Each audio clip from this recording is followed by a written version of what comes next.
Phil, Kenny? you remember the old days when you guys would come in, but we just launched something with you, get it going, and then you come in and want to know how it's doing, where it was, and you have all this list of questions, and I give you the look of like, piss off because I don't have time to run around trying to figure all this stuff out. How many stores is it in? Well, it's supposed to be in this many, Phil. Kenny, I can't see it all in these stores. Phil, get your people, go and find out which stores it's in. Remember all those conversations where to get data on something just listed or just running, everything just took forever to get an answer. Everything. And it was frustrating. All of it was frustrating because I'd be frustrated at you because you couldn't get me the answers I want. You'd be frustrated because you didn't understand why I just didn't throw more resources at this. But either way, neither of us ever got the answers that we ever wanted. Exactly. Tons of paperwork, took forever. And by the time we got the data, who cared anyway? Well, you know what, Mr. Chang? Those days are over. Field Agent just launched Marketplace. You want to know what it is, Phil? Because I know you're dying to ask. It's a self-serve platform where brands of any size can launch tasks on demand. Okay. So I can test packaging, pricing. I check promotions to see if they're set up correctly. All of it. And super quick. You can do it within minutes. And you can target by location, demographics. You can get photos, feedback, and the data is in one easy peasy, easy to read dashboard. Super, super easy. Best part, no minimums, no setup fees. You pay for the data you collect, and that's it. Perfect for small brands that we talk to all the time, sales team, marketers, 100%. anyone who needs quick, real-world insights. I like True data now. Not in a week, not a month. If you're so inclined on a Friday afternoon like we are now, and you wanted to probably start it tomorrow or Sunday, guess what? You can do it. None of this 15-year delay, and before you know it, the world's turned over 3 times. Incredible. If you're interested, check it out at www.fieldagentcanada.com/marketplace. Hey, welcome to This Commerce Life, an unscripted podcast that focuses on the stories behind small and independent Canadian retail and Canadian CPG. What we try and do is deliver or pull out the story of our guests and give them to you. You know, the good, the bad, the ugly of retail and CPG in Canada. We're filling a need because we think that retail is hard on the best of days, but it's also a wonderful, wonderful place to grow up and make your living. We also think that the industry, nor the people that inadvertently find themselves in the industry, really understand the industry at all. They don't really understand what goes on behind the scenes. So listen to us, Phil and Kenny. We'll unravel it for you. We'll give you the story. We'll give you the story behind the story.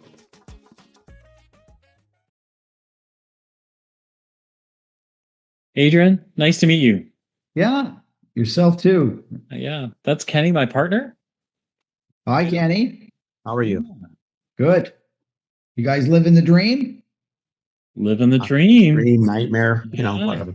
Yeah, it's kind of the same. It's just words, right? Edge, right? Some days on one side, some days on the other side of the edge, but yeah. At least more days than not, it's a dream. Yeah. Where are you guys located? I'm in Vancouver. Okay. Yeah. And then I'm Toronto. Yeah. You're in Toronto. Okay. Yeah. And then are you Ottawa? I lived out near Van Cleek Hill now. I live near the distillery, but I'm actually in Toronto right now. Oh, got it. Okay. I'm in for a week of meetings. Got it. Yeah. I just landed a friend of mine's house. Oh, got it. Thanks, friend. Yeah. Friend. Oldest friend I've had. We've known each other since we're like 5. Yeah. Yeah. That's me. We both grew up in Ottawa. Okay. Yeah, my boy's up there. My boy studies at Ottawa U.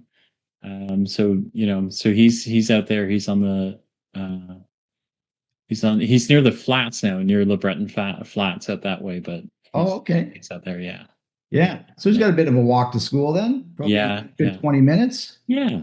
Walks past the apartment buildings every day. Yeah, he's young, he's in poli-sci, so those buildings are all interesting. He knows, anyway, it's all good. It's good. Ottawa's a great place to go to university. It's small enough town. You walk around. There's the Byward Market. Yeah. You can just all connect up there. It's excellent. Yeah. If the canal freezes over, maybe. Hopefully it freezes this year. Last year it didn't freeze enough, right, to be able to skate on it. But otherwise, no. Last year was fully open. Oh yeah. Yeah. Two years ago it never 2 years opened. ago. That's right. But last year it opened, and actually, so we've actually got 2 retail shops like on the canal. We have 2 huts. Okay. So we actually sell booze on the canal. That's awesome. Yeah. And it was years and years in the making. And then I met with the National Research Council. We went in there and talked to them, and they're like, like alcohol and skates and ice, they just don't go well together. It's an accident waiting to happen. I said, "Are you Okay. kidding? It's a great That's thing that perfect. goes together."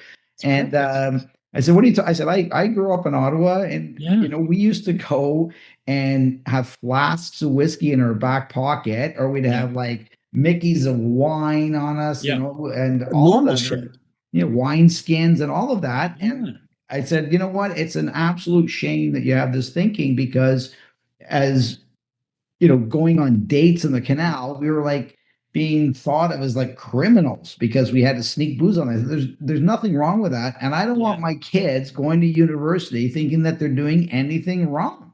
Yeah. Right? Yeah. And I mean, if then you they get all admitted the pissed, same thing. yeah, piss drunk skating is probably not wise, but nobody's doing that typically. It's, you know what? It's having that little bit of whiskey to warm yourself up, even though we know it's counterintuitive. We're not supposed to do that, blah, blah, blah. Yeah, Ever. exactly it. It's exactly just it. all good. When you went skiing, you Yeah, had wine but trucks. but it's not. Exactly. But It's the same skating thing. on the Rideau is not that, because you can stop, you can get a beaver tail, It's every like it's just kilometer or so. walking. There's a set of huts, right, that you can Yeah. stop and eat, And and is anybody get power going on. skating? Do you got speed skaters on the ice? No, you've got some of those guys, but those You got guys are jackasses everywhere. Is they're my point, though, right? It's not. yeah. For the most part, yeah, Yeah. So anyway, they let us do it, and we started, I guess, 3 years ago, It's and awesome. it was a wipeout because there was that whole sit-in on Parliament Hill. I don't know if you yeah, remember that. There was honking and yeah, that whole thing. So we ended up only being open for a little bit, and then they shut down the canal. They thought it was dangerous, whatnot. We didn't want staff around there because it got yep, really out of yeah, control quickly, and it yeah, was extremely cold. So that was a wipeout that year. We lost a ton of money. Then the next year, the canal didn't open for the first time in 70 years. It yeah, didn't open. It was yeah, just I've heard rained some. out. Yeah, So we lost money again because you have to prepare and you've got to make commitments with suppliers. And then last year, it finally opened and we had an amazing season. So we were open the entire year. And it was the first time that, it was just a great success. And the social media posts that people were yeah, doing, the sharing along, yeah, and just everybody saying, "Yeah, we're adults. We want this." Like Ottawa's got to grow up, and we don't want to roll up the carpets at 6 o'clock anymore. And we like to go skating. So anyway, it's been yeah, incredibly well embraced. yeah. And That's all good. I love yeah. it. I love it. I love it. Very cool. If you're tuning in, we have Adrian Spitzer on with us. He looks after a pretty cool business, Dunrobin Distilleries, and we're excited. We've actually never met Adrian, so this is like our first 7 minutes with Adrian.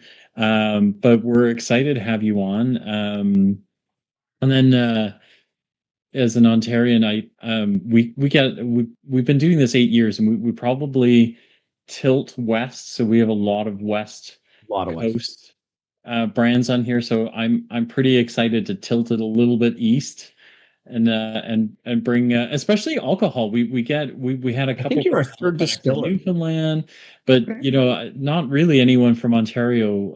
No. So I'm really excited to get you on. And Yeah, it's exciting. We had one from North Van, we had one from Kelowna, and now you, I think. Okay. yeah. That's good. Were these craft distilleries that were on? And Yeah. Oh, we don't want to do big guys. We like little people. We like Yeah. small guys, cool stories, Canadian. Yeah.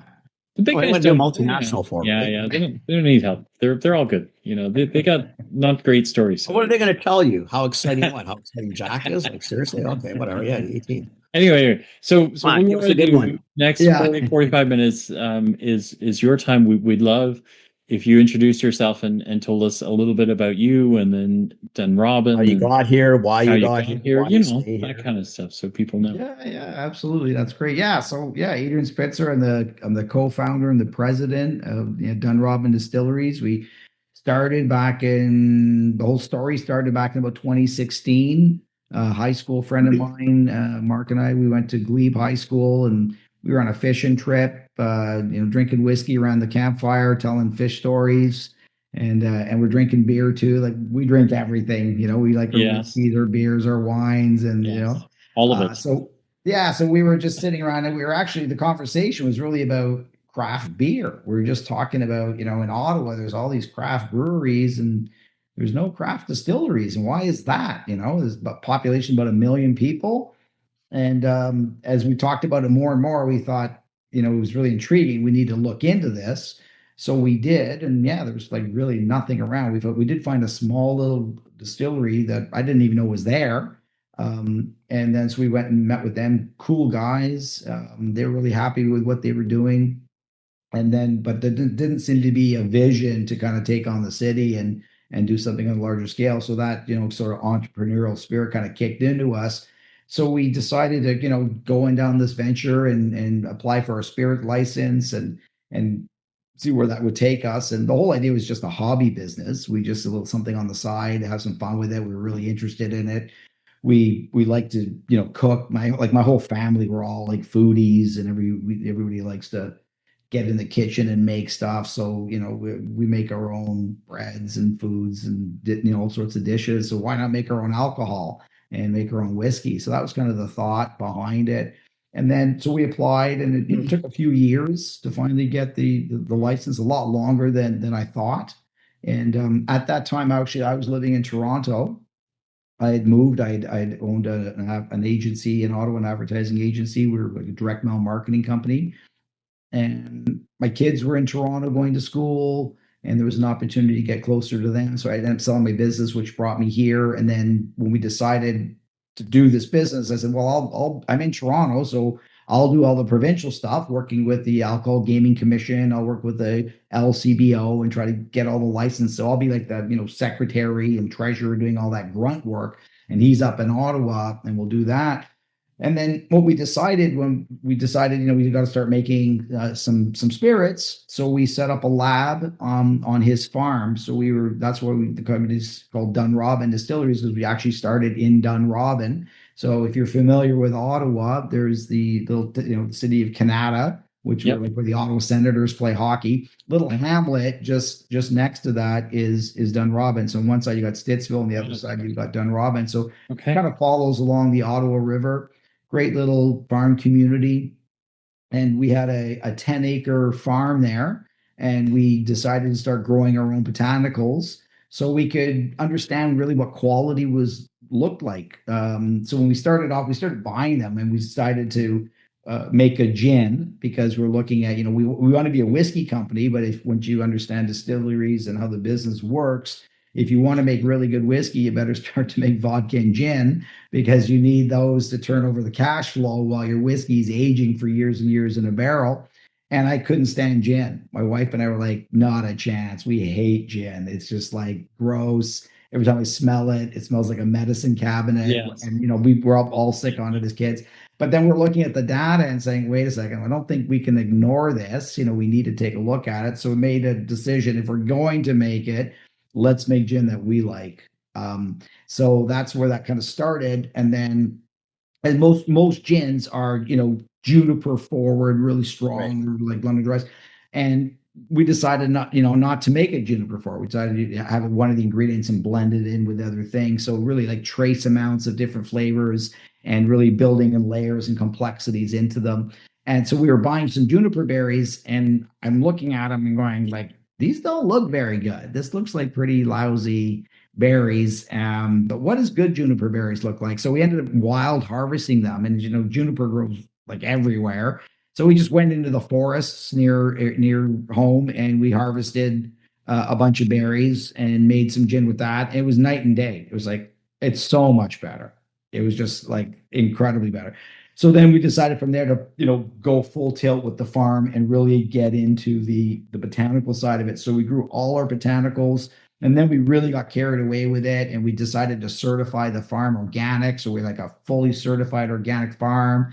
We had about 50,000 bees. We were tapping maple trees to get the sap out because we wanted the mineral waters. And we really started dialing in on that. and we were having maple wood fires to kiln dry our grains, and it was like really getting down to the grassroots stuff. And then in the end, we produced like a little tiny vessel of this stuff. It was amazing, but it was like really little, so that's kind of how we started. And then we're drinking with our friends, and everybody's telling us like, this is amazing stuff. Like, there's no business model here, but it's it showed Literally us not. a path that we needed to get to. And then I met with some distilleries when we decided we're going to go for the license and go for it. And I met with them, and they really helped us refine it and kind of show us how you commercialize this a little bit. We didn't want to compromise quality in anything. And our trick there was, to start to know every source of our ingredients. So we really dialed in on that. So we started working with the farmers directly to buy the grains, because we started growing our own in the beginning. Okay, we're not farmers. We don't want to be farmers. So we started reaching out. We worked with one farmer to grow us like barley, 2-row barley and 6-row barley, and others were growing us rye or wheat and things. So it really learned a lot. And I think that fundamental understanding of, what quality is now, that we were able to really get our fingers on it. And that was a value that we said we're never going to compromise. We're going to make sure that everything we do moving forward, like we're just going to tie that value into it. And then as the company kind of grew a little bit further and we started getting serious and like, okay, we're going to make a real go at this thing, our purpose, we started looking for our mission and our purpose, and we wanted to be, gentle on the planet, like no non-GMO products and everything we do, focus on sustainability and energy conservation. And these are all like kind of dreams in the beginning, like, this is where we got to go. But we couldn't do it in the beginning. It was just like, there was compromise, but we said, well, that's going to be our focus. We're going to continually focus to improve and strive to improve in those areas. And there just seemed to be a good following for that, where people would thought that was noble and to move forward, and that inspired us, to keep on that area. And then we put tremendous effort into our bottle design. We came up with our own bottle design with Dunrobin on it. We put the Canadian maple leaf embossed on it. We had a flare on the bottom. We spent enormous amounts of time and energy on the design of this bottle. We went to our friends, and I don't know how many hours we spent finally making the decision to go with a screw cap opposed to a cork. It was, oh my gosh, it was back and forth and back and forth, from the packaging side of things, Yeah. And so that was our first products were these vodkas and gins, and then we started making the whiskeys, but they have to be, get those into barrels. But ultimately, we want to be a whiskey company. That's really where what we wanted to do is make Canadian whiskey, Canadian rye whiskey, and help bring it to the world. So that was I'm looking at your Seven Seals. I'm trying to hop on the site right now because I want to see what this bottle looks like too. So the Seven Seals bottle, like I don't know if that's what you're talking about, but the Seven Seals bottle and then the single malt.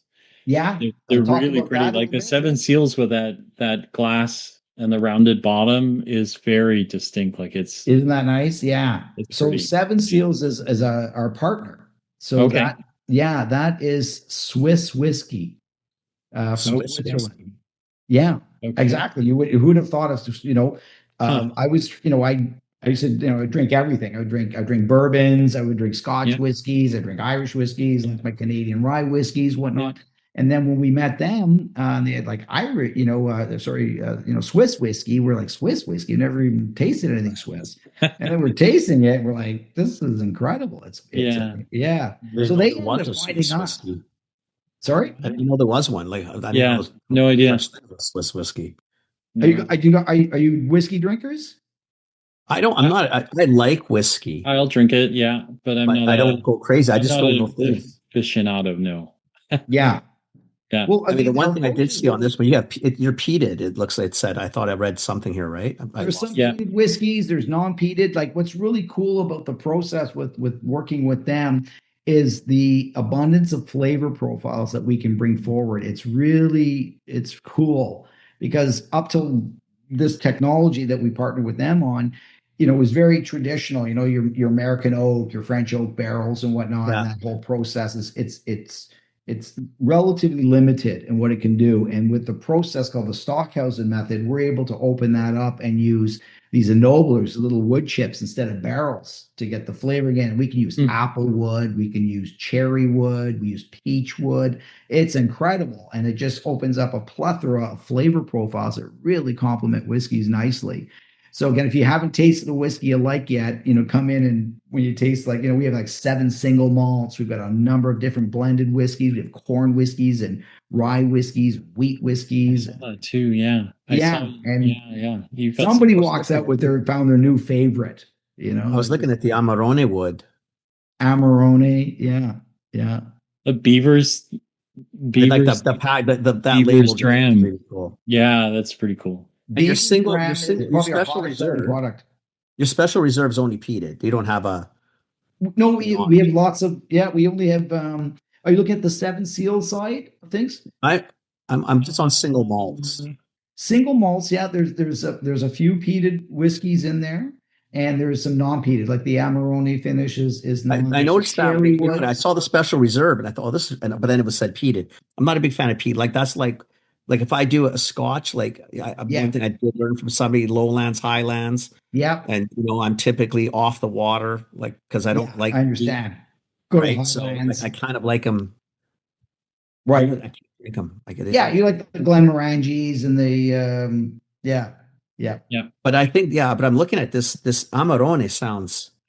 That's an amazingly complex whiskey with an incredible flavor profile. It's robust. It's balanced. It's got a nice medium finish on it. You pick up notes of sticky toffee in it, and it's pretty cool.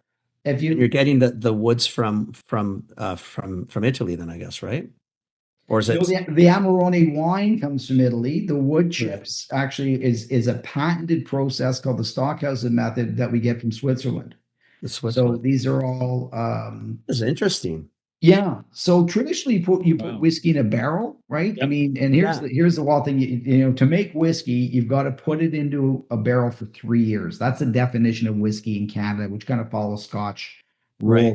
That's what they've been doing for like 150, 200 years. And in their definition in Scotland, it has to be in a barrel, or you can't call it whiskey. Right. In Canada, we have to put it in a barrel for 3 years. To call it whiskey. But this process that we have, we actually don't even need a barrel. The only reason we put it in a barrel is because the laws say we have to. Or definition requires. But we actually don't even need it. So we put it in the barrel for 3 years and one day, and we pull it out of the barrel immediately, and then we take it through this process. Right. It's a finishing process, and we're able to rapidly mature the whiskey. So what would take normally in a barrel maybe 15, 18, 21 years to get the dynamics and the complexity of that whiskey, we can do in weeks with this process. It's a vacuum sealed chamber called a Speedmaster. It uses these wood chips. It pulls wood chips up into the whiskey, and it oxidizes it very quickly. And it runs 24 hours a day, 7 days a week for 2 or 3 weeks. And the finished product is the equivalent in a flavor profile of a very old, mature whiskey, yet with enormous upside. The fact that you don't lose all that angel share, all that evaporation taking place. That even in terms of the money aspect, you actually don't have to wait. You're turning product into cash a lot quicker, like a business side of it. And zero compromise on flavor. Mm-hmm. And that's the kicker. As long as that holds true, I mean, really, what the hell, right?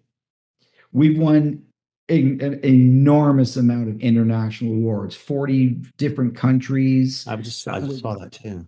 Many competitions, winning gold medals, best in shows, whatnot. 7 Seals has really taken the lead on that, but Dunrobin as well. Like, we use their process exclusively, and all of our what would be barrel finish processes, and it definitely improves the whiskey.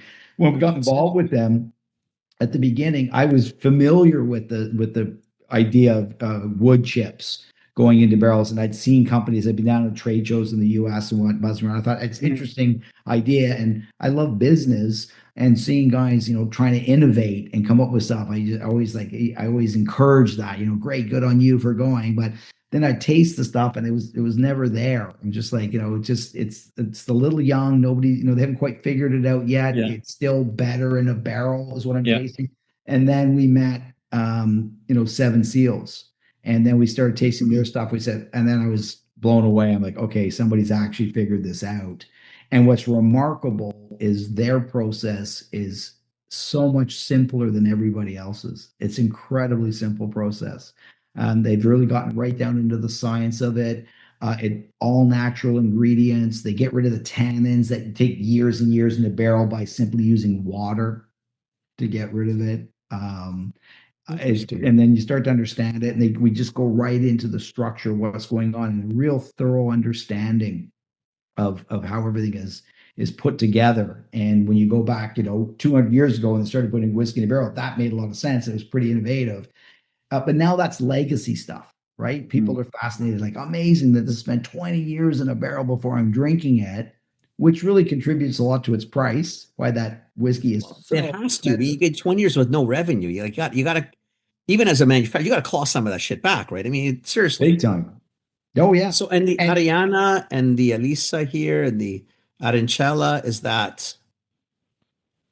Those are liqueurs. Yeah. Yeah. Those are different liqueurs as well. And all in house. So the Amaro you do in house. All this is no. That's a good point. The Amaro and the Amaretto, those we actually import. Those are imports from Italy. Okay. And the reason we do that, again, like, as the business goes along, you mature and you change your kind of mind a little bit. So when we I love what you're doing. I mean, it's your ad. You just had a robust basket is truly how I look at it. This is fascinating. Thank you. Yeah. I like it. Yeah. I like it. No, seriously, at the end of the day, whatever. I mean, if it's kind of like I can actually almost liquor store this. Right. I like gin. I can buy my gin. I like whiskey. I can do that. And then I'm thinking, oh shit, I can get a model too, or an amaretto. Like, I mean, all right, I'm all in. I'm not going to say no. What? Yeah, sure. Spritz. We got a new spritz that we just put out. It's like a prosecco with a blood orange in it. Beautiful flavor on that. That again, so the amaretto and amaro are fantastic. Those we bring in, like, these are, the amaretto is, an almond extract, a real almond extract, and we're bringing that in from Italy. It's just gorgeous. So sometimes, like, why make it? So these guys are dialed in. It's absolutely These guys fantastic. are already doing it, and they just, like I said, they supplement your basket. What the hell do you care? As long as the quality matches what you're doing. I mean, this is how we change our thinking. And so this is, we want to work with people who are the best of the best at what they do. Our craftsmanship is really our success story, but not we'll sort of that. We're really focused in on, just paying attention to everything that we do. And that is really our secret. It's just look at every single step, every single process. Look at the supply chain, look at the packaging, look at the distribution channels and the logistics and the procurement and all the complexities that go into the business. We look at all of that with great, great detail. I've got a fantastic team behind me, and all the heads of the team departments. They're really passionate of what they're doing, and they're very, very focused. And then when you bring all that together, that's what really makes a good product, to get out there. So our whole focus has really been on, being customer centric, and a real focus on quality and taste. It's all about taste. We all know this, right? When Phil, you're going to taste something, the blind taste test. Like, what is that about? What is the blind taste test all about, right? Take away the marketing, take away the hype, take away the big brands, right? And it gets down to, what is quality? Right? You just want to get rid of all the noise, and you just want to look at what is quality? Well, it really comes down to taste. So if you're tasting two things and they're both made with same ingredients, quality ingredients, no compromise on that, what's the better one? The one that you like the taste of the most, right? That's the one to go to. Is that one more expensive or less expensive or whatnot? Well, maybe that's part of your quality, assessment. You say, well, this one might taste a little bit better, and maybe it's cheaper, or maybe it's a little bit more. But then you make that decision, right, from a buyer's perspective. But when we're going up and we're putting up our whiskeys against whiskeys that are, significantly more expensive, and they're tasting it. And then we say, well, how do you define quality? You said right here that you prefer this. It tastes better. So that's your favorite choice. And it's a fraction of the price of the other one. Isn't that a bonus as well? And the fact that it's environmentally friendly and all these other aspects, isn't that further proof? So this is really where we're at in our business cycle, right? Is getting people. I love it. I love the creativity. I think I like it too. Like I'm even looking at your bitters now because these are obviously and I'm like I think right? now we're all over the place because you've got some really cool stuff like the Doc, you got me on the web whiskey and the Canadian rye. I see what you're talking about with the leaf at the bottom, and then it's beautiful. The bottle is gorgeous at the bottom. But then I even hit the bitters because I thought, okay, you must be getting the bitters from Europe too. And then I'm thinking, well, it's got the we make all the bitters, and then it's bitters are concentrated, from the old Ottawa Valley thing. All right, so clearly, all the bitters are made on the farm. Yeah, those were all the botanicals we were going. Seriously, but that's really cool too, right? I mean, yeah, and they're all the bitters are balanced to all the spirits. So I mean, the idea behind that was really to help out bartenders and restaurants. A lot of them, it's a hard business sometimes running a restaurant. So you might have the server doubling up as the bartender in some of these places. They're not real bartenders. They're kind of jack of all trades, and you got to give their hats off to them for everything that they do. So we try to assist them by showing them, like, here's some recipes, and here's how you can work these things together. And if you stay within the system, you really can't go wrong. If you meet with a client, you ask them, like, what do they like? And if they tell them that they like, grapefruit and citrus, well, you could put grapefruit bitters in their drink, and they're probably going to like it. They're probably going to be pretty happy, like I would be. Not so much with the grapefruit. There's some other flavors that I really like. But yeah. We black walnut. We use black walnut. That was interesting. I was saying, what the hell's a black walnut taste like? It's excellent in whiskey. That's really nice. Like a whiskey sour with black walnut goes really, really nicely. With that, it was one of our investors. We shotgunned an email out saying, hey, we're looking for black walnut. We're looking for walnut. If anybody has some, could you let us know? So one of our investors said, yeah, I got a walnut tree in my backyard. Come get as much as you want. We must have 10 or 15 people, from this email going out, coming back to us on social media saying, yeah, there's lots. So we said, thank you very much. We went to the first house. We collected about 300 pounds of walnut from him. And then we got it into the lab and we started playing with the lab. We were breaking out the walnut and we're working with the inside, the meat inside the walnut. And we could not get it at all. And then we had this revelation to work with the skin, which is what we do with the gins, right? Where we have we zest orange peels and lime peels that go into our gins. We don't use the juice of the lime or the orange at all. We use the skin to get the essential oils out of that. So we did that with the black walnut as well, and it's very fibrous and it stains your hands like crazy. You got to put gloves on to work with it. And that's what we end up using to get into the black walnut. And it's a very cool flavor, very intense flavor, like literally a couple of drops is all you need in it, but it really adds an amazing complexity. So with the bitters, is that what you're adding it to drinks, like to make cocktails? Or I'm just, because I think old school bitter, like a bitter is a bitter, like you can drink a bitter. But these ones you don't really drink. They're concentrated, heavy concentrated flavor. I saw 50% alcohol, so I assume they're dialed. That you're dialed in pretty tight. You're not, Yeah, they're 50% alcohol in these, so they're preserved well, but the flavor concentration is high. So if you want to taste it, like you put a drop on the back of your wrist and you can just lick it to give a taste. And actually, the salt off your own skin really helps with the flavor. Probably nice for that. But it's for drinks. So we have savory bitters that are great in Caesars. So we have a vodka called the Silver Pickle. It's a dill infused vodka designed for Caesars, and we use fresh dill, dill weed. We use fresh cucumber, garlic scape that goes into that. So that goes in with your clamato juice, and then maybe a shot of celery bitters into it. Fantastic Caesar.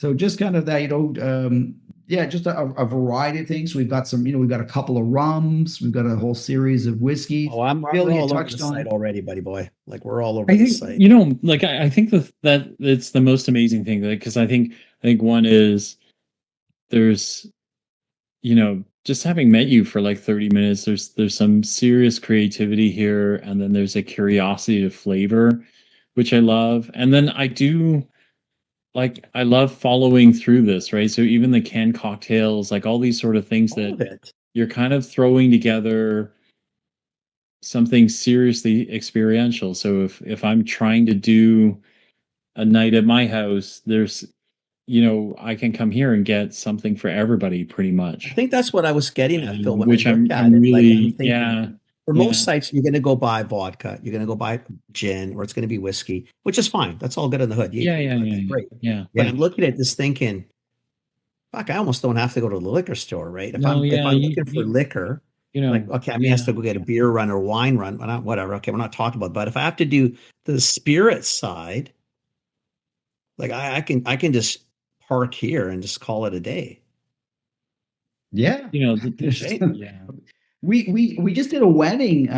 A customer just called us up, and it's pretty cool. They're doing in their invitations to their guests. They asked them to pick a food. They had like fish and steak or whatever. They got to choose their mains for the dinner, Mhm. but then they got to choose their alcohol as well. So they want vodkas or gins, whatever. So people got to choose whatever they wanted for alcohol.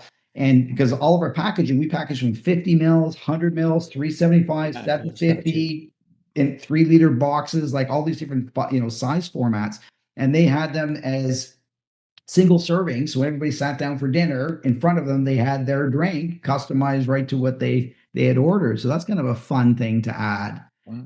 to it. So we're able to do that. And if they're price conscious, we could do, like a less expensive bottle. If they want to go a little bit nicer, we can go with a nice glass, like hectagon shape with Dunrobin on it, like very beautifully presented. So we have, options like that. A lot of gifting things as well. We have a whole gifting department where corporate gifting. A bunch of our business, we do private label. So we've got companies that want to have their own brand in there. We've got the ability to do that through our whole co-packaging division. So we actually manufacture for a bunch of brands that are out there. So we make their alcohol for them, and we do all the packaging for them as well. So yeah, and that stuff's not even on the website. That's just You guys are another division. Yeah, you guys are so surprising. Like there's so many layers in here. I'm It's just really really neat. I mean, I Yeah. can't stop flipping through the stupid webpage. I'm just looking now. I'm now like we're I over came back because I am not a gin drinker, but the Earl Grey gin that you've won awards for seems like such a cool and I and love gin. interesting flavor. It's the Yeah. bitters too that are kind of intriguing. Yeah, well, Earl Grey gin. So Phil, that one is kind Yeah. of cool. It's a regal purple in color. Yeah. It's all natural ingredients. The color comes from butterfly pea flower. I So saw what we that. do is we pull the petals off the flower and we get the pigment out of the petals. That's where the color is actually coming from. And the trick behind that is the gin is actually alkaline. And the pH scale, it's a bit alkaline. So when you add citrus to it, like tonic, so gin and tonic, Mhm. or lemon juice, anything citrusy, it'll change the pH and it'll change the color. So the gin will go from this regal purple to a pink. So it's fun. You're at a dinner party, you put this right in front of your eyes, you get It's like a magic trick. Yeah. Yeah, it looks like a natural magic trick. Yeah. It's called Earl Grey because of the bergamot. So you're familiar with Right. Earl Grey tea has bergamot. That's the flower in it. So we have that flower is in that gin. We also have other things in there. There's cardamom in it. There's Cuba berry in there. A lot of people don't realize that. So when I made that gin originally, the original recipe, when I was trying to dial it in, I had black pepper in there to give it a bit of spice, and it was just overpowering. I said, I love black pepper, I love the flavor, but it's killing the citrus, it's killing the floral flavor. It's just too spicy. And even when I put in lesser and lesser amounts, I couldn't get it to balance the way I was looking for it. So we ended up substituting it for Cuba berry, which is like a cousin to black pepper. It comes out of Africa, and when black pepper came along, it just kind of like it dominated, so strong in flavor, and it just became like it just took over completely because Cuba berry is like a mild flavored pepper. And you want pepper, you're really looking for that punch. Right. So anyway, I ended up substituting it out and putting that in. It's not a readily available ingredient that you find every day, but that was the little that little extra that we needed to dial in, at trace amounts just to round out that flavoring for us, whatnot. So when I had that done, now I drink again. I'm not a gin drinker, but I love that. I love our Earl Grey gin, and we also have an artisanal gin as well, where juniper is just one of a dozen botanicals that are in there. So it's about layering, it's about trace amounts, little bits amounts, and getting them to work together to kind of build up that layering of the flavor profile. So what you smell on the nose and what you taste on your lips all the way through the finishing. I'm trying to mimic a three-dimensional taste profile, which is what you get with whiskey. So typically the vodkas are very single dimensional, right? There's no taste really. You shoot the vodka, it's over like that. It's crisp, it's clean, there's no aftertaste. And that's what you kind of want with a vodka, right? You put it in your, cranberry juices or whatever, vodka lemonades. You just want that alcohol shot, but you don't want it to influence the flavor. Now there is flavor with vodka, but it's very single dimensional.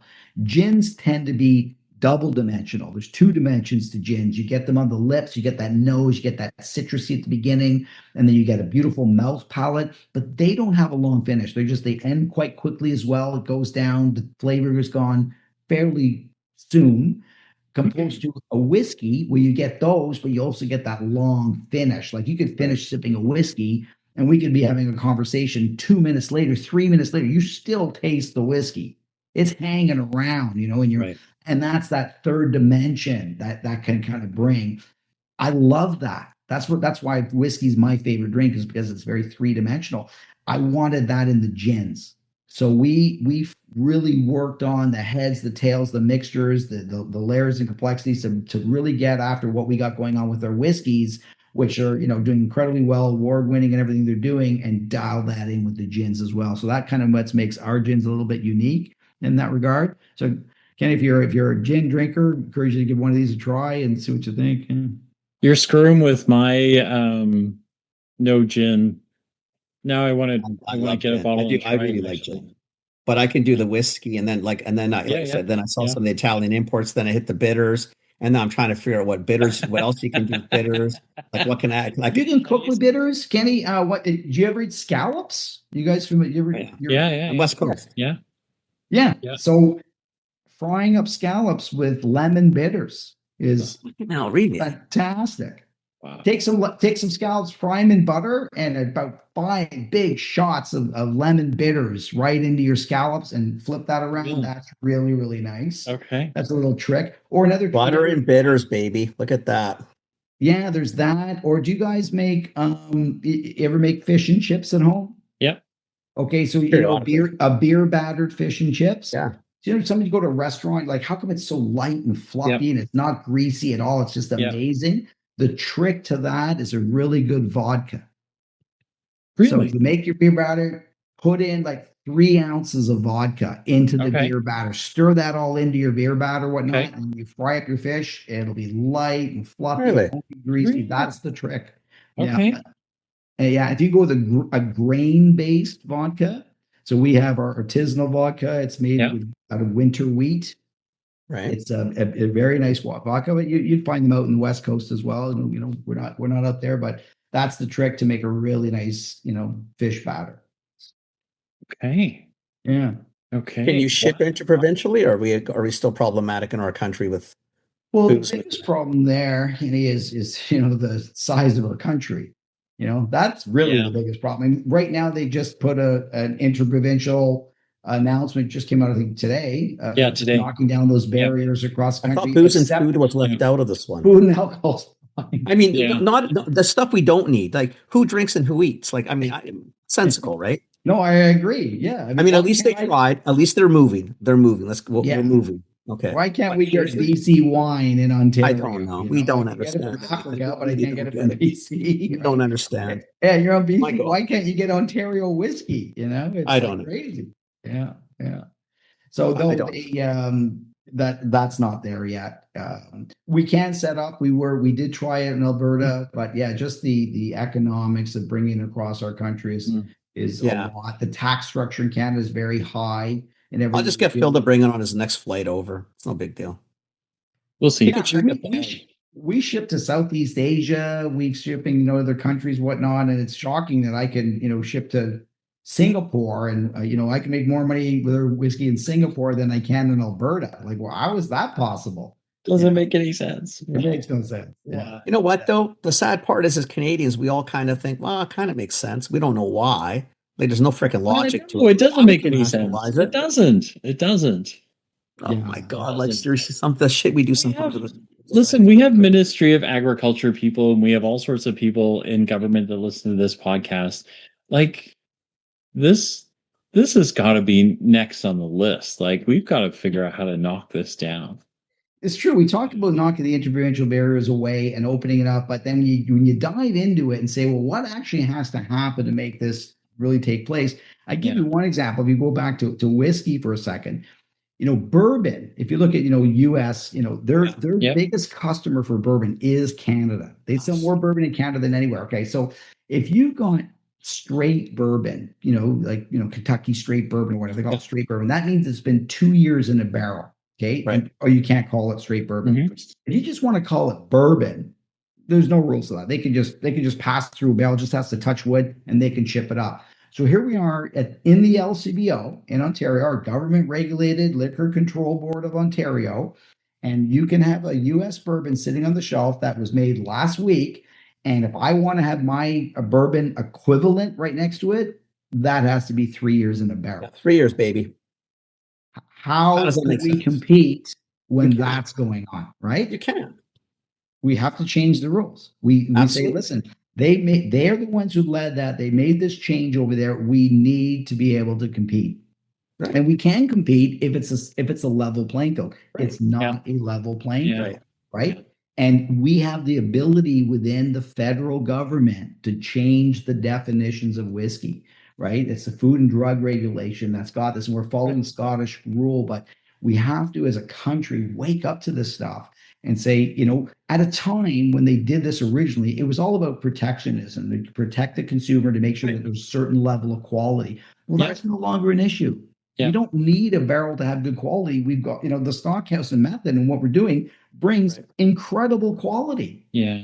We don't at the time. But then you got to they make made sure the that your rules up, imports you are had to following the demand. same rules, though. And I think that's where the problem might lie, is that if the rule is 3 years for us, then the imports is the same thing. So if it comes up, if it hits a border, It's got to be straight whiskey, so at least it's 2 Tell me years what this is. and not Otherwise, not last yeah. week.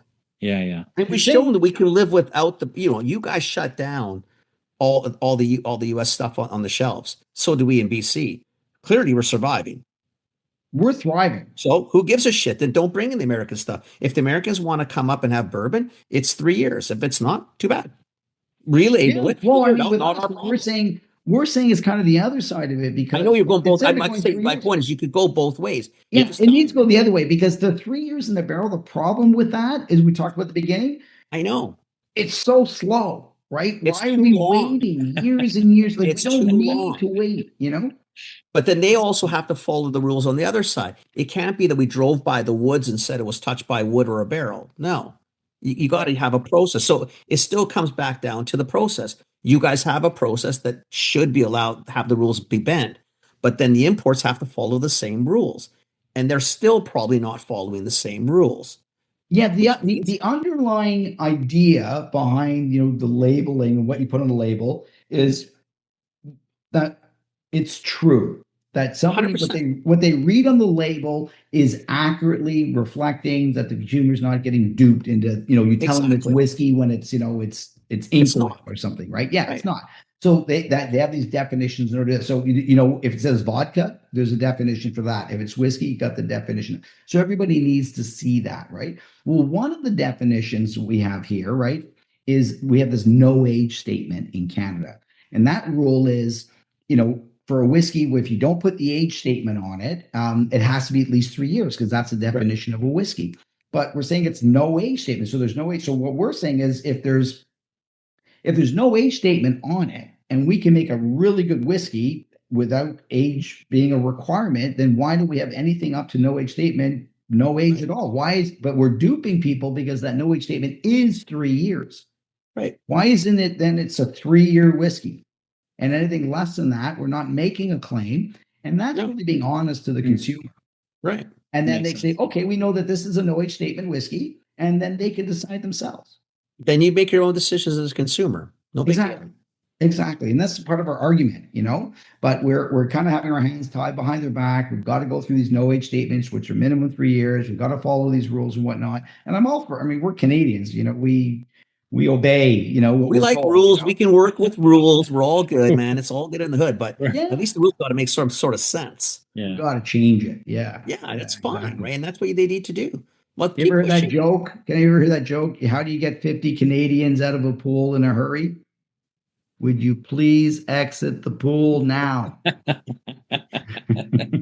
Welcome to Canada, baby. Welcome to We Canada. obey. We obey what we're That's why told. people like us, because we're compliant, man. Well, tell us not to do something. Oh, okay, sorry, man. Yeah, we apologize. offend. But when we see something that's just like, this is wrong, No, like, God, wrong is fix wrong, this. right? Yeah. But again, it's a Canadian thing. But I to me, it's always the same. It's like, then I just want to make sure if the Canadian guys are playing even by the new rules, then so does everybody else. And if it doesn't, it's not compliant to border, it can't come in. And that probably still going to shut out most of our American competition anyway, which Yeah. quite frankly, we don't need. I don't really care what anybody says. You don't need. We've survived 8 months without it. It is not. Oh, the we're end of doing the great. world. I mean, We're doing we great. talk about building and Yeah. manufacturing, right? I mean, Thank why you. don't we manufacture in Canada? Because we have all these rules that are prohibiting us from doing so. And if we can get rid of this 3-year rule, we Yeah, can change we it, can few of the make stupid whiskey much rules. faster, just as good quality. We can turn over inventories faster. We can get cash flow going. As you know, a healthy company, it turns its inventory over. Yeah. That's how you be healthy. You have to turn. It doesn't make sense when you lock your inventory up for years and years and years. You have all this upfront cost, and then when you harvest the barrel, finally when it's ready, you have even more costs. All the costs of sales and marketing. I think you have to have such deep pockets in order to make that work. Only the legacy brands can survive. Look at we have a bloodbath going on across the country with all these craft breweries and distilleries who can't make ends meet. Oh, they're dying a mile a minute. They just can't make because it. the tax structure and the rules. It's not real. It's not fair. You know what? I think we all just have to be the Canadian way, just a little patient. At least we've started, which I'm surprised we've gotten. I was kind of shocked that food and alcohol didn't make some of the list. Okay, that's fine. I mean, I kind of didn't expect it because, again, we're Canadian. But at least we're doing something somewhere. So eventually it should happen, because I think we've had it with our friends to the south. I think we've clued in that we got to do our own shit. So maybe it's just, we'll start pushing that side on the next round. Hopefully not 20 years from now. No, I agree. I think that the new prime minister here, Carney's, he's seeing it all, from the economic side of it, and he really recognizes that we need to stand on our own 2 feet a lot more. We can't rely on the relationship that we had in the past. I agree. The relationship's changed with the states. Well, So who else does he have left to talk to? I think the guy's talked to everybody in the world. Like, he's been everywhere. He's talked to everybody. He's working. He's working at it. He's working for sure. man. So let's go. Yeah. It's all good. That's fascinating. Thank you. Yeah. No, this is actually really amazing. I have really enjoyed this. Thank you for doing this with us. Yeah, my pleasure, guys. Yeah, my role right now is president, get out and talk to people, and just a lot of people don't realize all the stuff that's going on behind the scenes, and the complexity that sits behind producing alcohol in this country. Which is why we do the podcast, because even within the food industry, nobody understands how complicated it is to get an ID onto a shelf. Yeah. And when it really, I don't know why it's so complicated. It's not rocket science. We're not splitting atoms here. And yet it feels like we should be. Well, you might be splitting atoms. We're definitely not splitting atoms. So. No. Well, sometimes you just there's a lot that goes into making alcohol. First of all, you drink it. It's something that it's flammable, explosive. And it's potable. It's there's a lot that goes into that. So I'm kind of happy with the government that they do have incredibly high standards and make us go through these. At the end of the day, I'm glad they make us do all of that, right? And they've taught us how to get there and how to do that, and it's excellent. And as a result of all that, we can compete at a world scale. Anywhere. We can compete with anybody out there. And when I got into this business, that's exactly what I said to the group of us kind of getting this thing off the ground. I said, if I'm going to do this, if we're going to do this, like second to none, man, we're going to not take a backseat to anybody. We're going to make the world's best spirits. And that's what we're striving to do. I love it. I love it. Thank you so much for doing this. Pleasure, gentlemen. Yeah. Nice chat with both of you. Yes. Yeah. It was really Very cool. nice to meet you. And then You ever I- make it to Ottawa? Like if I get off the West Coast, we would definitely come up to see you.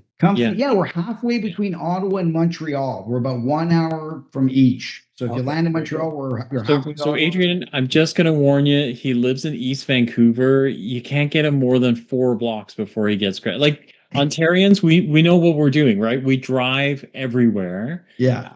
For him, 4 blocks, and he starts complaining like it's you know. That's within the city. I hate Toronto for that. I will do my best. But Like I'll tell you for what, me, if I know to there's a get 5 Montreal hours up trip to somewhere in Ottawa, this I don't mess, care. Like I'm up there, Canada, all of it's whatever. Like we Yeah. talk about popping into Montreal because it's really not that far away. all I heard was You whiskey know, close to Montreal. Yeah.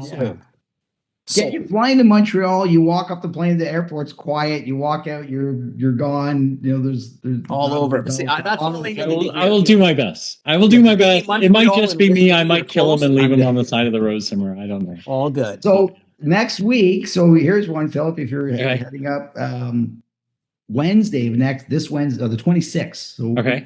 next week, we're having a ribbon cutting ceremony of a new pub. We got started our latest asset. We did a partnership with the Chateau Laurier Hotel, a Fairmont hotel. No way. We're opening up pub 1912 Okay. in there, and it's in good company with Dunrobin Distilleries, and they serve Wow. our spirits exclusively. And we've done a bunch of private label for them, some Wow. beautiful whiskeys and gins and Okay. vodkas, and like absolutely bespoke cocktails.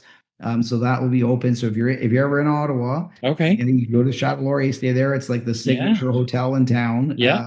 If you go into the restaurant Zoe's or you go to the new little pub, Yeah. it's a little hideaway there, the best kept little secret. So and a little fireplace in the corner, and it's frozen in 1912. All the artifacts in there it's really cool looking. That's So cool. our ribbon super cutting cool. is next week. Okay. And, So Okay. if you're ever up, please pop in there as well. I will. Make it up I to will the definitely be distillery. up before the holidays, so I'll come and shoot some footage, and we'll throw it on our channel. That would be That'd be amazing. awesome. And open invitation, gents, to come to the distillery. Yeah. Usually That would live be music lovely. on Fridays. Careful, you and, might get stuck with both of us. I don't know. Awesome. That's All right, awesome, man. Adrian. Thank you very much. Thank you so Really much. appreciate it. It was a Thank you. pleasure. All Take right. care, man. Bye-bye. Have a great night. Okay, you too. Let's see how to get off of this thing. Okay, top. I found it. right. Okay. You have fun? Okay. Got Take it. care. Take care, man. That's very cool. That Very cool. was awesome. Yeah, very cool.